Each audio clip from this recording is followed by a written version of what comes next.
Welcome to the final ID lesson for this class. We've got another set of birds, and we're going to start with the chimney swift. So the chimney swift, like its name implies, actually does nest in chimneys or building or structures of other kinds. They probably once upon a time nested in, cavities, but then adapted to humans and the the presence of chimneys as a place that would work for them. Usually abandoned chimneys, obviously, or other nooks and crannies like that. So here's a chimney swift. I think this is probably a nest box. So chimney populations have gone down because there aren't as many like old stone and brick chimneys around for them to nest in. So some people are trying to put up nest boxes, which are sort of artificial chimneys for um, chimney swifts to nest in. And you can see one. It has an adherent nesting inside the chimney. And chimney swifts have a shape similar to a swallow. They have very, very long, skinny wings, which, if you remember back to when we talked about wing shape, that means they're very, very agile flyers. Their body is very um, sort of a little blunt. People refer to them sometimes as cigars with wings as they fly. Here, let's look at the picture gallery. Look at this primary projection. Remember, the primary feathers are the outer flight feathers, and when it's perched, look at how far those primaries stick out. Really long wings in relationship to its body. And then again, when it flies, it has this kind of stubby cigar-shaped body with these really long wings that it flaps very fast. And when they fly, they make a chattering noise, which is the noise that is the song that I'm going to ask you to know. So this is a bird that you will need to know by song, and this is what it sounds like. And often these fly in large groups, and you hear this overhead. So once you learn this song, it's one that you can be listening for. These are birds that nest in chimneys, right? So they tend to be around people. So you will see them in cities and towns. And the way to find them is to listen for this sound right here. Uh-oh.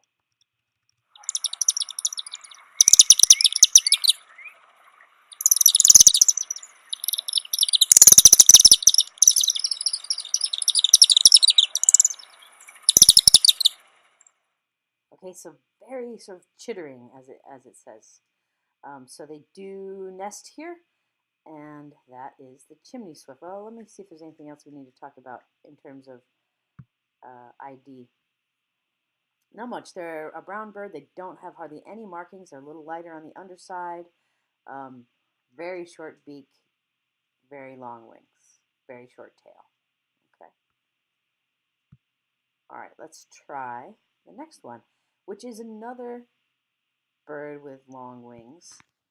And this is one I think a lot of you are familiar with, and that is the barn swallow. I remember as a child watching pairs of barn swallows. They will they will fly beside each other doing these amazing acrobatics. And I remember just loving watching them, even though I didn't really know. I just knew they were swallows. I didn't know they were barn swallows. So barn swallows are, I think, one of our more attractive swallows. They have a blue iridescent back, but it's a little bit darker. See how it's kind of blue and black mixed together? And then they have this lovely chestnut brown face. Let's get some other photos here. Okay, so notice the chestnut brown goes all the way down the chest, up the face, up above the beak as well. And then the back is this dark blue-black iridescent color. Now, the one thing you might know about a barn swallow, trouble here. There we go. Thing you might know about a barn swallow is that they have forked tails, so they're easy to identify because when they fly, you can see these the outer rectrices, the outer tail feathers. Sorry about that. The outer tail feathers come out. They project out, right? So here you can see the dark brown doesn't go all the way down the body, but it is tan brown, and then the dark brown chestnut face, and then the iridescent back and the forked tail. And I am not asking you to know this one by sound. Okay, moving on. Here's another bird that I think a lot of you may recognize. This is the belted kingfisher. This is one of my favorite birds. I love his wonderful crest. So they have this very amazing punk feathered dew on their head. Okay. Now it's called the belted kingfisher because the males have a belt. Here, let me give you a picture of a male. Have a belt, a chestnut colored belt around them.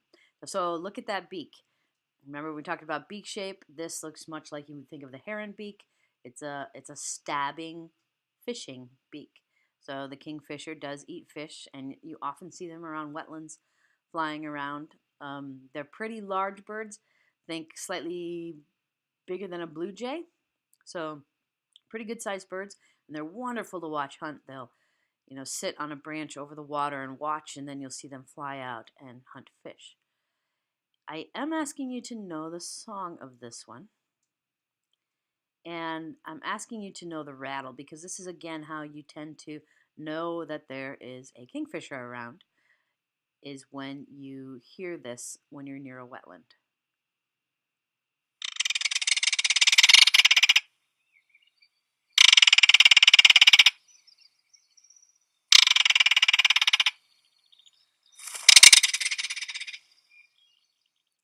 So rattly calls are typical of marsh and wetland dwelling birds. We talked about this with our bird songs a little bit. So this is the belted kingfisher. What do you need to know? It's got the crest. It's that slate gray color. It's got the belt across. It's a large bird. The female, which you don't need to know, does not have the belt. Okay, but they do have kind of a white band at the neck. Okay, next bird is one of our hawks. So instead of a red-tailed hawk, this is a red-shouldered hawk. And the red-shouldered hawk does indeed have reddish colors on its shoulder. Now, it's not red like cardinal red. It's that rusty red of like the red-tailed hawk. Think of that color. It has that kind of color on its shoulder. So, I don't know if any of these pictures show it.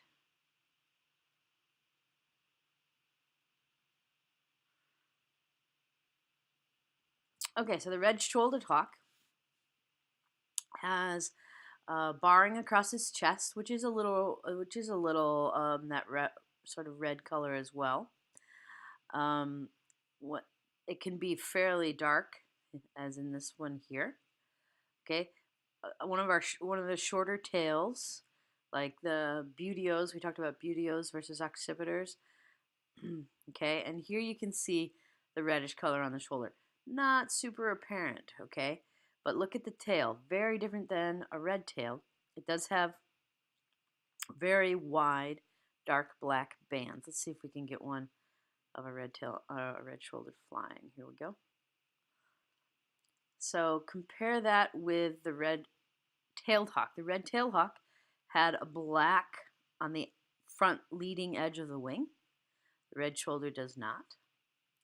The red-shouldered has these dark, wide tail bands and very fine barring all along the wing, and this kind of rusty red color underneath. Okay, no sound required for this one, but take a moment. Well, actually, they don't have the side-by-side comparison in this one. No, I am going to play the sound for you. because this is a sound that you hear around here sometimes and you may not know what it is. Here it is.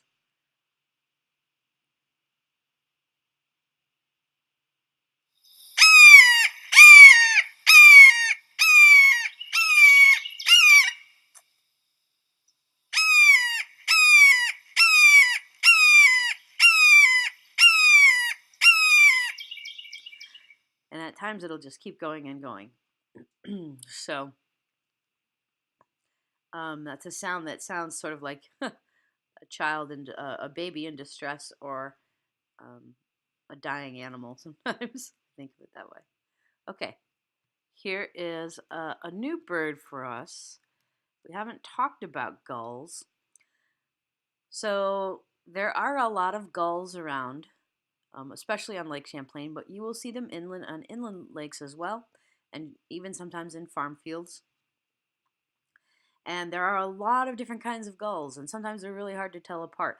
But there are two of our most common gulls that we're gonna learn. We're gonna learn them today. The first one is the herring gull. So the herring gull has a gray back when they are fully grown. Problem with gulls, it takes several years for them to mature, and they look different each year. But um, the fully grown adults have a dark gray back. They have a yellow eye. They have a orange yellow beak. Let's see if we can get one here. And they have this little red spot on the base of the beak. Okay, the legs are kind of a pinky color. This is important to distinguish it. Now remember I said that they look different throughout their lives. Here's an immature, and look, it looks totally different. It even could be mistaken for a ringbill, but notice the pink legs, okay? Pink legs are a good key indicator on these guys. But when you're looking at an adult gull, there's no ring on the bill. There's this red spot, pinky legs, solid gray back, yellow eye. Has the black wingtips as well. Okay? I'm not going to ask you to know the sound. So let's compare that with our other most common gull, and that is the ring-billed gull. So see if you can tell the difference here. Well, you can tell the difference on that. Let's go here. All right, looks a lot alike. Notice a couple things. Dark ring around the bill, okay? Same kind of white head, gray back, but the eye has a red ring around it, and the legs are a yellowy green color. Okay, so hopefully you can tell the difference between a ringbill and a herring gull. And those are going to be the two gulls that you're most likely to see, particularly if you're not on Lake Champlain or at the ocean. Okay. Another one of my favorite birds, I have a lot of favorites, is the tree swallow. Swallows are wonderful, agile flyers, so they have those long, narrow wings. So when you see a sitting tree swallow, again, you see that primary projection, you see long wings, long skinny wings. Notice that small beak. It's wide though, because these are birds that hunt insects. All these birds, the chimney swift, the barn swallow, and the tree swallow, who all have those long skinny wings, are all birds that eat insects and hunt after insects on the wing. The barn swallow has this beautiful blue, sometimes greenish looking iridescence on the back. They're tricky because if you see them on a cloudy day, they might look totally black. And then you see them on a sunny day and they are just this stunning blue color like this.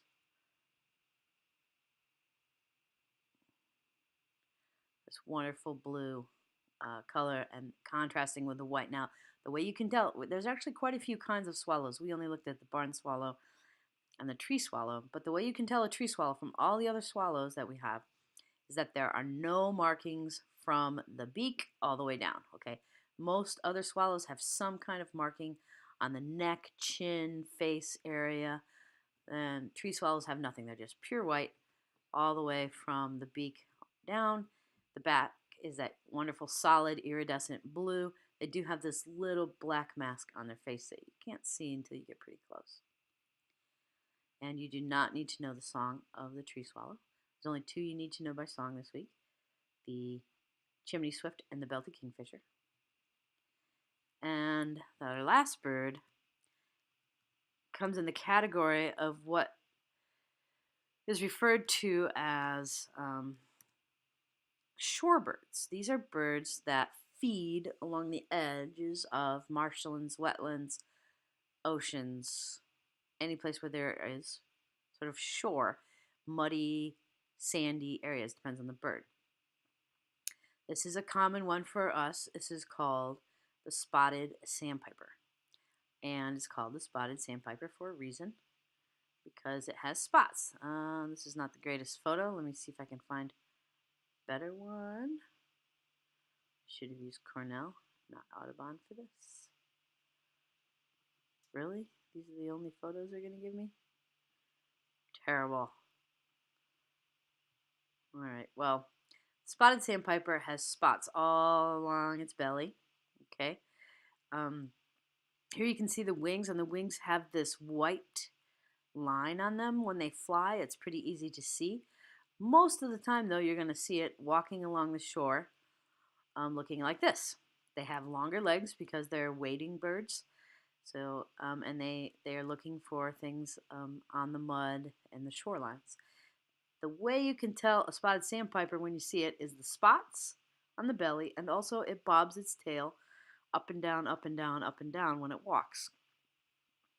I wish I had a better picture. I'm actually going to very quickly go to something else to give you a better idea. That was just terrible.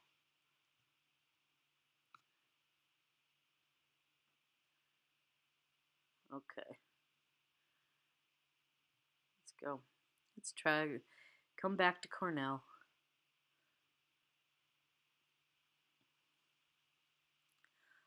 Okay, so the spotted sandpiper. Here we go. Spotted sandpiper. Look at all the spots. Okay, it has a dark eye line, has an orange beak with a little bit of black on the tip, and has long legs like a shorebird. So this is the typical shape of a shorebird. We're not learning a lot of them, but if you get to know that shape, that's something that will become familiar to you if you keep learning more birds, and I hope you do.